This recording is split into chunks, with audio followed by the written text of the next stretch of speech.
Donc il faut ajouter RE ici, qui divise par H11 fois IB, donc fois plus RE fois bêta plus 1 fois IB. C'est la formule de VE. Voilà, IB donc il disparaîtra avec IB, et nous aurons donc RE fois bêta plus 1 qui divise sur H11 plus RE plus fois bêta plus 1. Donc il ne faut pas oublier d'ajouter R ici. Donc, si H11 est triplé par rapport à RE plus 1, RE bêta plus 1, on trouve que AV est égal presque à 1. On peut se demander, et puisque AV le gain en amplification de tension égale 1, donc on peut se demander pourquoi et à quoi sert cet amplificateur, ou bien ce transistor, ou bien ce montage de connecteur qu'on a, puisque le AV égale à 1. À la base, on cherche d'amplifier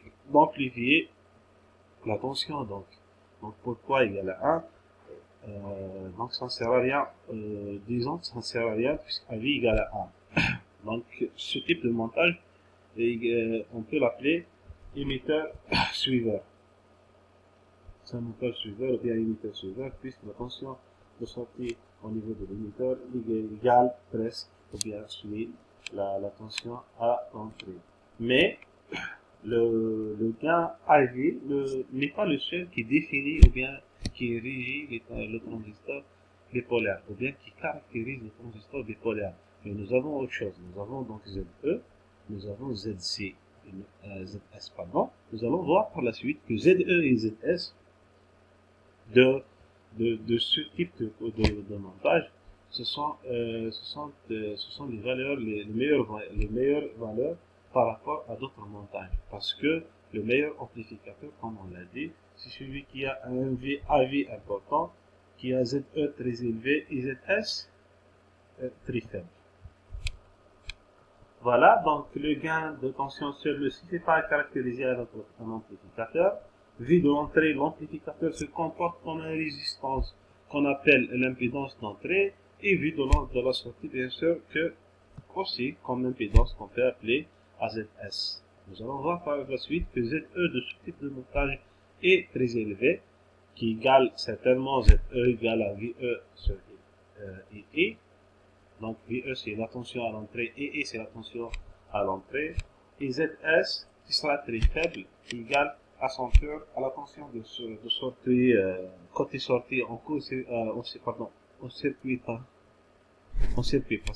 pardon, ça c'est le R, en circuit ouvert sur IS en court, quand on prend le court circuit, en court circuit, la partie de la sortie. Détermination donc de l'impédance de ZE.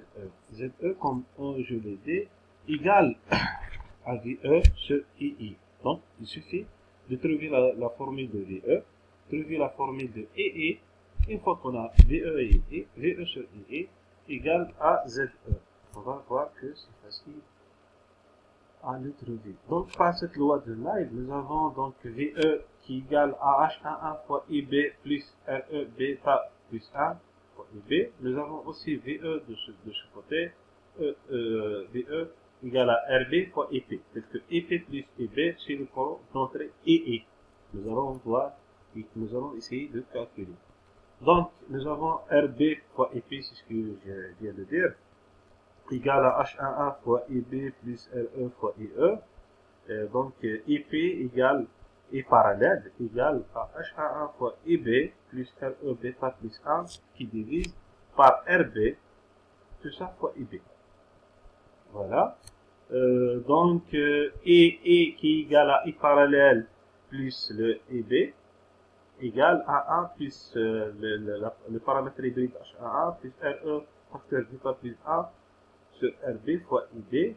Et donc, enfin, on peut puisque nous avons EE et nous avons la formule de H de VE, alors ZE final égale H11 fois RB plus RE bêta plus 1 fois RB qui divise par RB plus H11 plus RE fois bêta plus 1.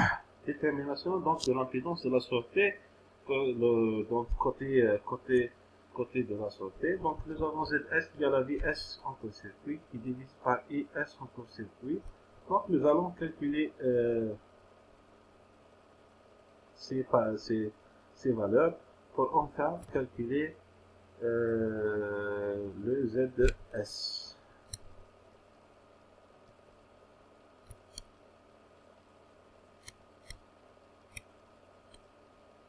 Donc VS côté de la sortie égale, si je peux, voilà, VS donc égale à RE fois IE. On est d'accord. Donc RE fois donc c'est RE fois bêta plus A, donc il y a le E ici que j'ai supprimé avec le UV de VE. Et VE de ce côté donc égale à HAA plus RE bêta A plus 1 fois IE.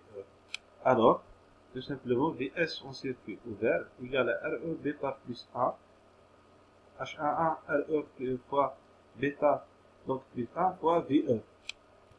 Voilà, pour le court-circuit, donc le court-circuit, nous avons un nouveau, si on peut l'appeler un nouveau bêta prime, tel que IS en court-circuit égale à bêta fois IB, donc égal à IE, qui égale à bêta fois IB prime plus IB prime. Donc c'est bêta plus 1 fois IB prime. Donc VE égale H11 fois IB prime. VE donc égale, ce côté, égale H11 fois BP prime quand on débranche, donc c'est quand on débranche la sortie et on court-circuit l'entrée. Voilà. Donc IS, c'est en court-circuit égale bêta plus 1 fois VE sur H11, ce qui définira donc, puisque nous avons IS en court-circuit, nous avons VS en circuit ouvert, donc ZS égale à VS en circuit ouvert, vous pouvez le remarquer en haut, qui divise par E court-circuit. Voilà, après c'est pour l'exemple d'application, ça va être donc la même chose pour ce que j'ai expliqué en haut. Merci pour votre attention.